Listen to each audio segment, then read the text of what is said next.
इस वक्त की एक बड़ी खबर आ रही है। सूत्रों के हवाले से खबर है कि महाराष्ट्र की विवादित आईएएस अफसर पूजा खेड़कर के खिलाफ जांच शुरू हो गई है। ये जांच डीओपीटी के अतिरिक्त सचिव मनोज द्विवेदी कर रहे हैं। आपको बताएं, पूजा खेड़कर की जांच के लिए कमेटी बनाई गई है और अगर दोषी पाई जाती है तो उनकी बर्खास्तगी भी की जा सकती है। इस पूरी खबर पर ज्यादा अपडेट लेते हैं। हमारे साथ जी मीडिया संवाददाता अनुवेश रथ, उनसे पूरी जानकारी लेते हैं।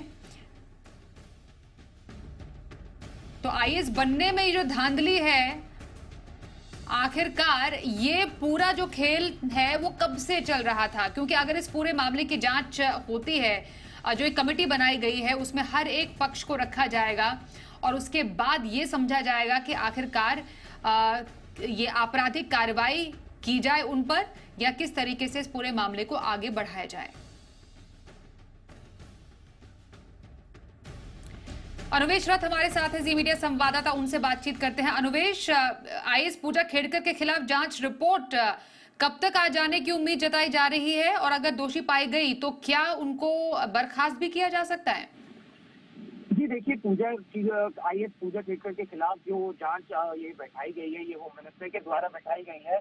और इसी के साथ साथ मैं आपको ये बता दूं कि इस जांच में ये पता किया जाएगा कि किस तरीके से उनके डॉक्यूमेंट जो उनके उनके जमा किए गए थे उनके तरफ से, वो डॉक्यूमेंट कितने वैलिड है। क्योंकि अभी तक ये बताया जा रहा है कि शायद वो ओबीसी नॉन क्रीमी लेयर से आती है, लेकिन उन्होंने ओबीसी क्रीमी लेयर का नॉन क्रीमी लेयर का सर्टिफिकेट जमा किया था, जबकि वो ओबीसी क्रीमी लेयर से आती हैं। उसी के साथ साथ उन्होंने मेडिकली हैंडीकैप का भी सर्टिफिकेट जमा करवाया था, जिसके साथ साथ जो यहाँ पे उनकी जो टेस्ट के लिए उनको बुलाया गया था, तब वो उस चीज को साबित नहीं कर पाई थी। वो टेस्ट में नहीं गई थी कोविड का हवाला देते हुए। लेकिन उसके बावजूद उसके बाद जिस तरीके से ये बताया जा रहा है कि उन्होंने अपने पिताजी की पोजीशन को, जो खुद एक आईएएस ऑफिसर रह चुके हैं, उसको इस्तेमाल किया। उसके साथ साथ उन्होंने ये किया कि उन्होंने अपने पिताजी से, जो वहाँ पे अधिकारी थे, उन पर दबाव बनवाया कि उनको एक कैबिन दिया जाए, जो उनकी एक्स्ट्रावर्जिनल डिमांड थी, जिसकी वजह से ये केस एक्चुअली एक तरीके से देखा जाए तो सामने आया है।